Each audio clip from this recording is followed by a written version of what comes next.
And I'm going to show you a card trick. Okay? I'd like you to just choose one of those cards. You don't have to remember them all. Just look at one of the cards. Pick any card you like on that display. 6 cards there. Look at this suit. Look at the color.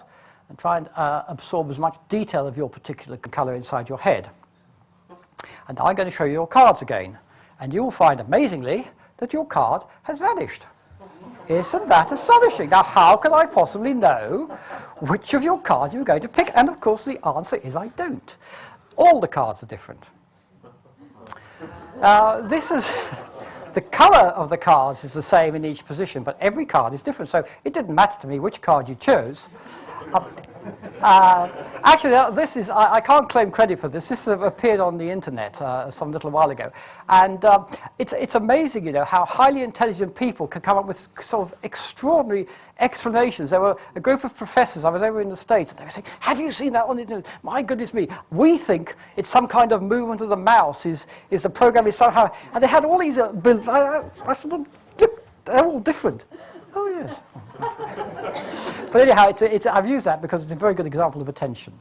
Now, there are actually 3 types of attention which you need to pay attention to, as it were. Vigilant attention. And this is the kind of attention you have when you're doing a routine job, when you're driving into work on a journey you take every day, or when you're operating a machine plant, which is completely mechanical thing. You're just standing there and watching it. And this is where our attention really is very poor. And indeed, most single vehicle accidents in the early hours of the morning are due to driver error, and that is very often down, well, sometimes down to people falling asleep at the wheel, micro-sleeps. You fall asleep for a second or so, and that's all it takes.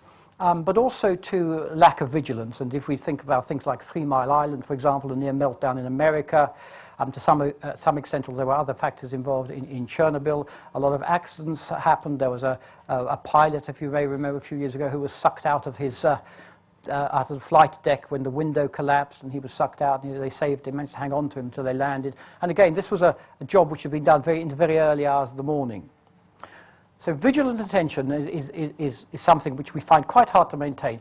Attention switching, multitasking, it's a great buzz now, multitasking. Got to do lots and lots of different things at the same time. And unfortunately, the brain hasn't quite caught up with that. And while some people are better at multitasking than others, if you've got a serious piece of work where you have to concentrate and remember, the worst possible thing you can do is to try and do lots of other things at the same time. And the final thing is selective attention, and that is what I demonstrated in the first demonstration of the cards, wasn't it? I asked you to select one card deliberately, so you focused on that. I directed your attention. I then put in an interference task. So vigilant attention accounts for about 40% of all errors. Or accidents can be attributed many times to vigilant attention. The thing is, when your brain is kind of running a program, it goes on running that program. You have to constantly sometimes switch back into the program to make sure everything's going right. And if you don't do that, things can go very wrong indeed. There's a thing actually called, do any of you actually commute into work on a regular basis by car, any of you? You poor souls, yes? Well, you probably have very little memory unless something has happened on the journey, which makes it outstanding, of the journey. You saw one moment you're at home, and next moment you're at work, and, well, you know, that was that. It's called commuter amnesia. We have done a lot of studies of accidents on motorways, and there you find people are just getting hypnotized by the journey, by the monotony of the ride. So the brain has to become attentive at certain points. Now, there are various ways you can do this.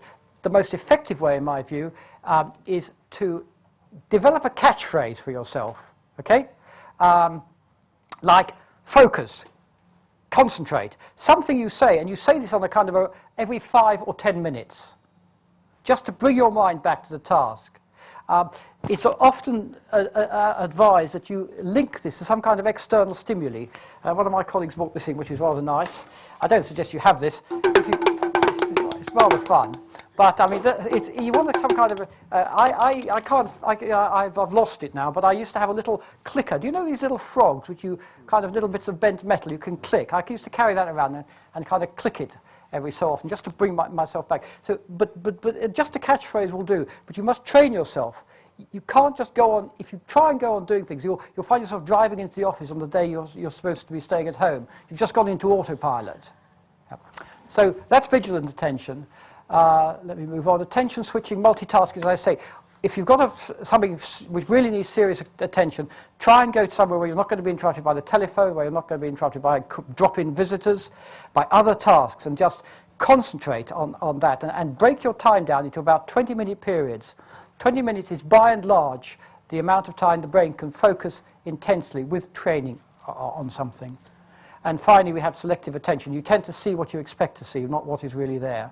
And selective attention is a big reason why people fail to remember things, particularly perhaps names at parties.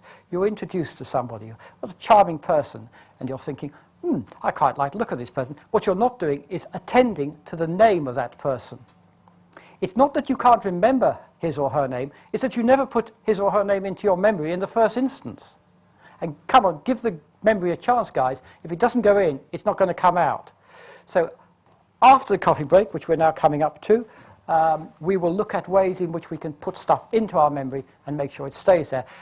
And like Dominic, should we wish to do so, learn 54 packs of playing cards, 2,000-digit numbers, anything you want. Your brain is quite capable of doing it. Now go away and intoxicate it with some caffeine or whatever turns you on. Thank you very much.